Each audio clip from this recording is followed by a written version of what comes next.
एक गांव में एक सेठ रहता था। एक दिन उसने अपने गुरुजी के सत्संग में सुना कि यदि इस जन्म में किसी का धन हड़प लिया जाए या उधार न चुकाया जाए तो अगले जन्म में उसे कई गुना बढ़ाकर वापस करना पड़ता है। सेठ ने इस ज्ञान का उपयोग अपने लालच के लिए करने का विचार किया। उसने अपनी दुकान के बाहर एक पट्टिका लगा दी। कर्ज लो, अगले जन्म में चुकाओ। हाँ, बढ़िया लगा, अब व्यापार चमकेगा। एक दिन वहां से दो ठग गुजर रहे थे। उन्होंने वो पट्टिका पढ़ी और सोचा कि इस सेठ की बुद्धि भ्रष्ट हो गई है। ये तो लालची सोच है। हाँ यार, अगले जन्म में चुकाएंगे, मिलकर और मजा ले। ये सोचकर उन्होंने सेठ से 500 रुपए उधार ले लिए। ये लो तुम्हारा कर्ज, ब्याज चुकाना बंद। ठीक है, अब जाओ और हिसाब से काम करना। और वहां से चल दिए। चलते चलते दोनों ठग एक गांव के बाहर एक तेली के घर के पास रुके। देख, तेली का बैल कोल्हू चला रहा है। हाँ, हम चुपचाप देखते हैं, पर सावधान रहना, कहीं पकड़े न जाए। वहां उन्होंने एक अद्भुत घटना देखी। दो बैल आपस में बातें कर रहे थे। कोल्हू चलाने वाले बैल ने दूसरे बैल से कहा, मेरा और इस तेली का हिसाब आज पूरा हो गया है। मैं बस 1-2 घंटे में शरीर त्याग दूंगा। भाई, ये बोझ उठाते उठाते थक गया हूँ। मुझे भी यही लगता है, कब मुक्ति मिलेगी? दूसरे बैल ने बताया, पिछले जन्म में मैंने उस आदमी से पैसे उधार लिए थे। यह कर्ज आज मेरे बंधे होने का कारण है। कल वो मुझे खरीद कर ले जाएगा। राजा ने हाथियों का युद्ध रखा है। मैं वहां उस व्यक्ति को 1200 रुपए का इनाम जितवाऊंगा। अरे, कोल्हू वाला बैल मर गया। हाँ देखो, सांस नहीं ले। ये कैसे हो गया? रात में डर लगता है, भूत प्रेत का साया है। 1, 2, 3, बढ़िया सौदा हुआ। अरे, हमारी सारी मेहनत बेकार हो गई। चलो पीछा करते हैं।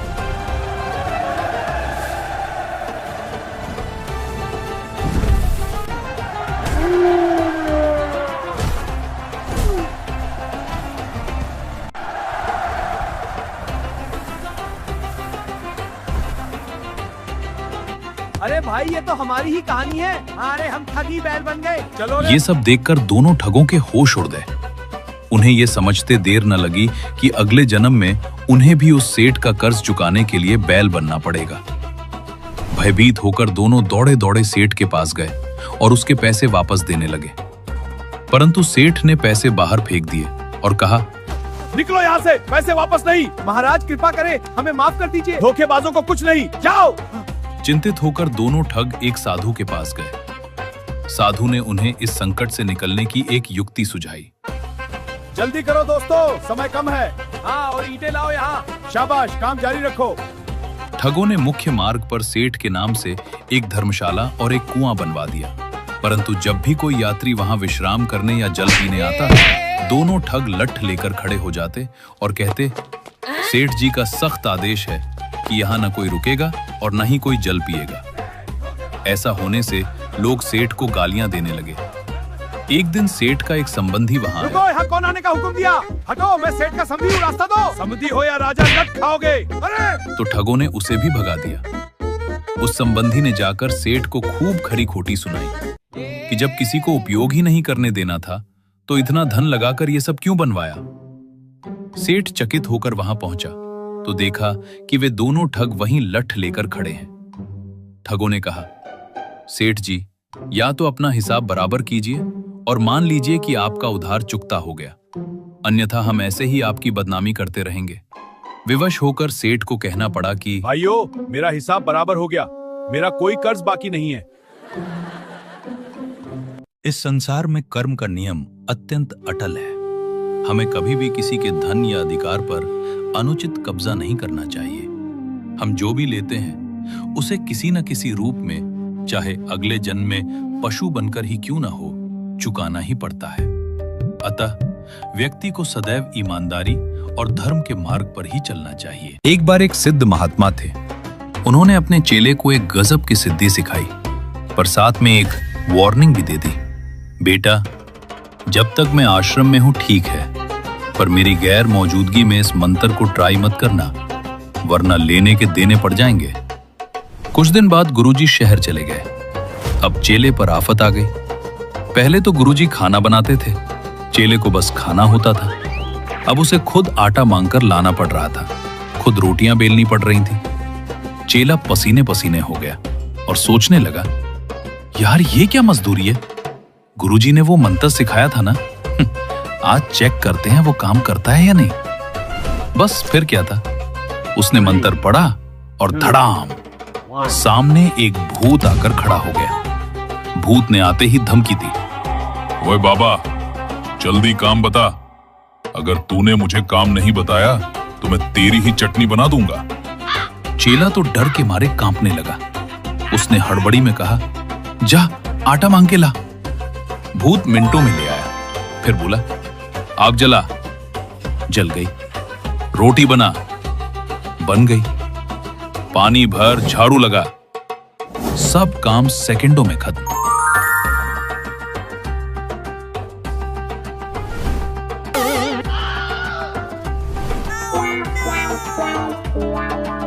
काम खत्म होते ही भूत फिर से छाती पर चढ़ गया। और काम बोल, वरना तुझे खा जाऊं।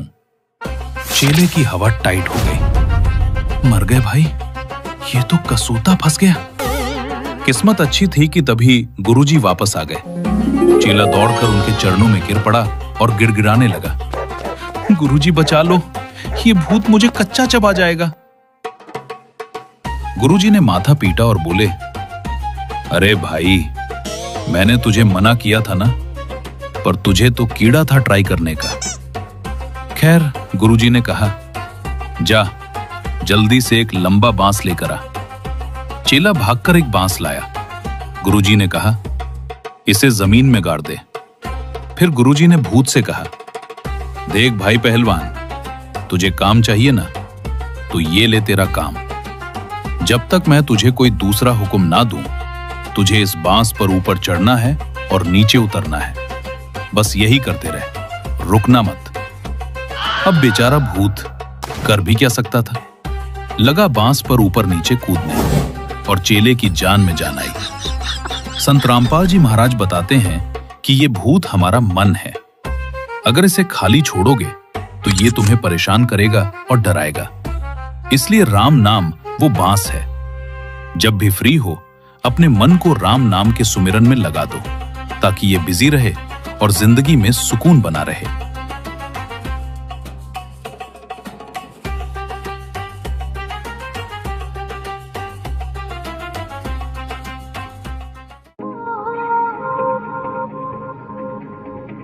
जिस निशानी को मैं श्री राम को दिखाऊं और वो विश्वास कर सके, हाँ सीता जी की खोज पक्की होगी, क्योंकि इतना समुद्र को पार करके आना है, वैसे नहीं आएंगे वो।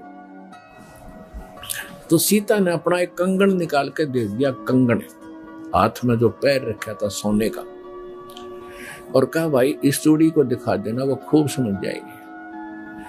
अब वो कंगन लेकर हनुमान जी ने फिर छलांग लगाई। उस दिन वो ऐसे स्थान पर आके उतरा जहां पर एक ऋषि की कुटिया थी। वो ऋषि कौन थे? मुनिंद्र ऋषि स्वयं परमेश्वर थे। वहां सुंदर बाग लगा हुआ था। कुछ क्षेत्र में एक सुंदर सरोवर भरा था जल का। तो सुबह सुबह का समय था। हनुमान जी ने सोचा कि बहुत मनोरम स्थान है और यहाँ कुछ स्नान करूंगा, सामने बाग सुंदर फलों से लदपद है, आहार करूंगा, और फिर ऋषि जी भी साथ में हैं, इनके दर्शन करूंगा, पहले स्नान कर लेता हूं। अब जो कंगन वो लाया था उसको रख दिया पत्थर पे और स्नान करने के लिए प्रवेश किया सरोवर में। अब उन्होंने जो ही स्नान करने की चेष्टा की, लेकिन एक दृष्टि थी ऐसी कंगन पे कि जय ये कंगन गुम हो गया, कोई जानवर पक्षी उठा ले गया तो मेरी सारी मेहनत व्यर्थ जाएगी, सब परिश्रम व्यर्थ होगा। इसलिए नहा रहा था, पर नजर था जैसे सर्प का मणि के ऊपर रहती है ओस चाटते समय, तो इसी प्रकार नहा रहा था, दृष्टि कंगन पे। इतने में एक बंदर आया, दौड़ा दौड़ा और कंगन उठाकर भाग लिया। आगे आगे बंदर, पीछे पीछे हनुमान। उस ऋषि के आश्रम में बंदर प्रवेश कर गया। बाहर आंगन में एक घड़ा रखा था, अच्छा बड़ा घड़ा। बंदर दौड़ता दौड़ता घड़े में कंगन डालकर आगे भाग गया। अब सुखी सांस ली कि कोई बात नहीं, ये समुद्र में डाल देता तो बात बिगड़ जाती। गढ़े में डाल दिया। फिर धीरे धीरे चले हनुमान जी। पहले गढ़े में देखा उसने ऋषि को, पीछे प्रणाम करना था। तो घड़े में क्या देखा कि घड़े के अंदर ऐसे ऐसे कंगन हजारों की संख्या में पड़े, सेम टू सेम। अब उसने सोचा भाई मैंने तो इतनी पहचान नहीं, कोई कंगन कौन सा है। और श्री रामचंद्र जी तो सारा जानते हैं, उनके कंगन के ऊपर सारी निशानियों को पहचानेंगे, और मैं कोई गलती से दूसरा उठा ले गया तो वो मानेंगे नहीं। इसलिए वो ऋषि जी के चरणों में प्रणाम किया। परमात्मा ने मुनिंद्र रूप में बैठे थे पूछा कि पहलवान कैसे आए। हनुमान जी ने कहा कि ऋषि जी आप कौन सी दुनिया में रहते हो। मुनिंद्र जी ने कहा क्या बात है, मैं तो इसी पृथ्वी धरातल पर ही तो रहता हूँ। क्या आपको नहीं पता आज श्री राम के ऊपर कैसी आपत्ति आई है, ऐसे ऐसे उसकी पत्नी गुम हो गई थी, माता की खोज करके मैं आया। तो परमात्मा ने पूछा कि भाई कौन से राम की बात कर रहा तू। वो कहता है अच्छा कमाल करते हो ऋषि जी, आपको यही नहीं पता राम कौन है। परमात्मा ने कहा बताओ तो। श्री के दशरथ पुत्र श्री रामचंद्र जी, उनका वनवास हुआ था, ऐसे ऐसे सीता उठा ली थी और आज मैं खोज करके आऊँ ऋषि जी। परमात्मा बोले कि ऐसे ऐसे 30 करोड़ राम हो लिए तेरे, और तेरे जैसे हनुमान यही लीला करते रहे। तो हनुमान जी ने सोचा कि ऋषि के साथ ज्यादा बहस करना उचित नहीं, अपना काम करूं और चलूं। कहने लगे ऋषि जी और बात छोड़ो आप, कि मेरे सामने एक समस्या आ गई है कि ऐसे ऐसे मैं कंगन लाया था माता के हाथ का, और वो कंगन मैं स्नान कर रहा था, बंदर ने उठा के आपके घड़े में डाल। तो परमात्मा बोले ले जा कंगन भाई, जा फिर अपना कर काम, जाओ हनुमान जी ले जाओ कंगन, निकाल ले जाओ, करो जो तूने करना। कहने लगे जी समस्या ये है कि इसमें और भी बहुत से कंगन पड़े हैं, और इन कंगनों में पहचान नहीं कर पा रहा हूँ मैं, मेरा वो भगवान सीता जी वाला कौन सा है। परमात्मा बोले रे भले आदमी तू लाने वाला और तुझे पता नहीं, तो मैं क्या बताऊं, फिर खोज ले कौन सा है। तो चिंतित हो गया कि भगवान दया करो। परमात्मा बोले कि जौन सा चाहे वो उठा ले जा और सेम टू सेम पाओगे, इसमें कोई दिक्कत। कैसे कैसे फिर ये कंगन आए कहाँ से आपके पास, कि अब सुन मैं कथा सुनाऊंगा। जैसे ये रामचंद्र जो आत्मा है ये विष्णु जी की आत्मा है, ऐसे ऐसे उन्होंने कितनी बार धक्के खा लिए, कितनी बार जन्म लिया, कितनी बार मर लिया। तो प्रत्येक त्रेता युग में ये ऐसा ही होता है, और मैं यहीं बैठा हूँ जब का, मेरी तो बहुत युगों की आयु है, मैं यहाँ बैठा हूँ। पहले इन बातों पर किसी को अविश्वास नहीं होता। तो हनुमान जी से बताया कि तेरे जैसी आत्मा हनुमान ना जाने कितने बन करा लिए, और कितने ये ऐसे कंगन ले लेकर आए हैं। इसी प्रकार वो बंदर उठा कर इसमें डालता रहा। तो हनुमान जी ने पूछा कि हे ऋषि, मान लिया आपकी बात, जो कंगन लेकर हनुमान आता होगा तो वो कंगन तो लेकर भी जाता होगा, कहाँ लेकर जाता है, इस घड़े में मेरी आशीर्वाद से ऐसी पावर है कि डुप्लीकेट कॉपी तुरंत बना देता, एक के दो कर देता। और नहीं विश्वास है तो ले ये कटोरा उठा कर दिया, ले इसमें डाल कर देख। हनुमान जी ने कटोरी उठा कर उसमें डाली, तुरंत दो एक जैसी। अब वो दोनों को देख रहा सचमुच ठीक है। तब हनुमान जी को कुछ विश्वास हुआ कि संत नहीं, ये कोई और ही महापुरुष हैं, बड़े सिद्धि युक्त हैं और सारी कथा को सही जानने वाले हैं। लेकिन कहा महाराज मैं आपकी बात से सहमत हूँ, होगा कोई और भगवान, पर अब मुझे समय नहीं आपकी सारी बात सुनूंगा, क्योंकि मैं परमार्थ के काम में लगा। परमात्मा बोले भाई ठीक है, ले जाए, कोई कंगन निकाल ले जाए बेटा, सारे एक जैसे मिलेंगे। वो उठा कर ले गए कंगन को, लेकिन हनुमान जी को फिर भी विश्वास नहीं हो रहा था। जब श्री रामचंद्र जी को दिखा दिया और रामचंद्र जी ने ओके कर दिया, जब हनुमान जी को संतोष हुआ कि 3100 की 100 सच बात हो, वो उधर से वो ऋषि की घटना भी नहीं भूल पा रहा था, उधर से फिर युद्ध भी शुरू होना। कहने का भाव ये है, बात फाइनल हो कि सीता वहां है, सारे लक्षण बता दिए, और वो कंगन को देखकर रामचंद्र जी को विश्वास हुआ। अब जो प्रश्न चल रहा है, त्रेता युग में दाता ने कैसी लीला की, अब क्या होता है देखो पुण्यात्माओं।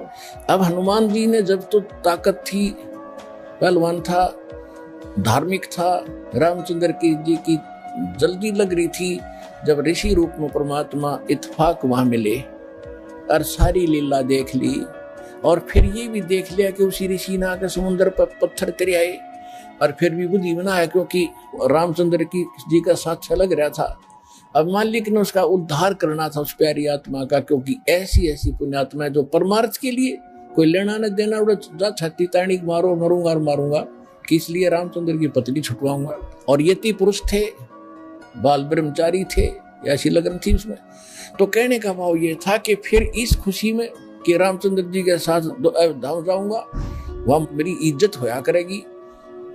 अब वो तो श्रद्धालु था, समर्पित था भगवान के लिए, लेकिन गलती या लग रही थी और रामचंद्र ने परमात्मा पूर्ण मान बैठा था। अब आपने खूब कथा का पता है कि जब घरजाली और रानी बन गई, फिर उसने सबको इनाम दे रही थी। उसी लाइन में हनुमान भी खड़ा था, क्योंकि उन्हें बड़ी योगदान था, तो हनुमान जी को सच्चे मोती दे दिए। हनुमान जी ने उनका पहलवान था, इन्हें फोड़ फोड़ के गिर दिए तले। तो सीता को अच्छा नहीं लगा, कहने लगे रे बन्नर के बन्नर, तेरे को अकल भी नहीं इतनी कि तू पता कितने कीमती मोती थे, तेने क्या कर दिया, ये क्यों फोड़ डाले। उसने ये कहा कि मैं इसमें ये देख रहा था, इन मोतियों में कहीं राम का नाम है तो मेरे काम है, नहीं तो मेरे काम नहीं है। तो वो कहने लगी तू रहा बंदर का बंदर, और बंदर तो खुद थी, जब अकल नहीं उसके अंदर इतनी भी। तो उसने उसको लताड़ दिया कि तू बंदर का बंदर है, तेरा ठिकाना यहाँ नहीं, तेरे तो जंगल में जाना चाहिए। हनुमान जी का ठेस लगी और उठा कर अपना लंगोट जा बैठा पहाड़ पे। अब बैठा भगत एकला वृद्ध हो गया शरीर एक पहाड़ पे। परमात्मा गए वहां पर, तब अन्य रूप बना लिया परमात्मा ने, अन्य रूप, और जाके कहा भी राम राम अंजनी के पवन पुत्र राम राम। राम राम महाराज जी आ जाओ, बैठो। बैठिए भाई, कैसे हो, कौन है, क्या नाम है। तूने बताया भाई मेरा नाम तो कोई है नहीं, मैं तो ऐसे भटक रहा हूँ और परमात्मा की खोज में लगा हुआ हूँ, ऐसे ऐसे मुझे, आप भगत आदमी हो, आपसे दो चर्चा करने यहाँ बैठ जाता हूँ, थोड़ी देर राम नाम की चर्चा कर लुका करो। कल जब हनुमान जी ने गुण गाए कि 3 लोग के भगवान आ रहे, दशरथ के पुत्र घर में रामचंद्र नाम उनका। परमात्मा बोले फिर भगवान ने आप क्यों छोड़े है, वैसा बढ़िया राम था तेरा, जो भगवान के लिए तो भटक रहा है, और भगवान ने छोड़ा अयोध्या में, तो बैठा पहाड़ पे, फिर यह कौन सी समझदारी तेरी। अब हनुमान जी ने सोचा भाई बात तो बाबा जी ने काटेगी कही। कहने लगा भाई जिसको भगवान मान बैठे राम नहीं है, ये तो नाम रामचंद्र है इसका, राम तो कोई और है जो सुप्रीम पावर है, उसका भेद मेरे पास है। इस राम तो पता नहीं कितने मर लिए। तब उसने कहा कि ये बात है बाबा जी और क्या था मुझे ऋषि जी वहां पर। तब परमात्मा ने वो रूप बनाया कि भाई मैं हूं वही, तेरे लिए भटक रहा हूं प्यारी आत्मा। चरणों में शीश रख दिया हनुमान जी ने कि महाराज जी मुझे ज्ञान बता दो। परमात्मा बोले अब थक लिया तू संसार से, देख लिया तेने क्या उपकार किया, तुझे क्या मिला वहां से, और उनको क्या मिलेगा वो फिर बता दूंगा, अब तेरे जचे को नहीं। सीता तो घर से निकाल ली जाएगी, रामचंद्र डूब कर मरेगा सरयू नदी में लास्ट में। इनकी ये हालत होती है यहाँ पर। अब जब तो हनुमान जी का सारी साची लगे ठीक क्यों उसका जूते लाग लिए वहां से। तब ने बोला महाराज वह सच्चा ज्ञान बताओ, मैं सारी सुनूंगा। सारा ज्ञान बताया कि मैं सीधा नु का भगवान हूं तो नहीं जचा कि मैं उस परमात्मा का संदेश लेकर आता हूं, 4 युगों में आता हूं। सारी कहानी सुनकर कति साची मान ली, और फिर कहा कि जब आंखें देखूं कि अभी आप वहां से आते जाते हो तो तब कुछ यकीन हो। तो परमात्मा वहां से उड़े आकाश में और उसको दिव्य दृष्टि दे दी। हनुमान जी ना तो 1 किलोमीटर पाछे कुछ दिखा को नहीं। हनुमान जी देख रहे यहाँ से बैठे, वो ज्वालुए सारे लोग दिखे, रामकृष्ण नर के नीचे रह गए और वो पहुंच गए सतलोक में, वहां तक देख रहा है। फिर कहा कि महाराज वापस आ जाओ, मेरा पूरा विश्वास हो गया। तब वापस आ गए। तब हनुमान जी ने नाम लिया उस परम पिता से, तब उस आत्मा का कल्याण हुआ। पुण्यात्माओं ये है सत्यनारायण कथा।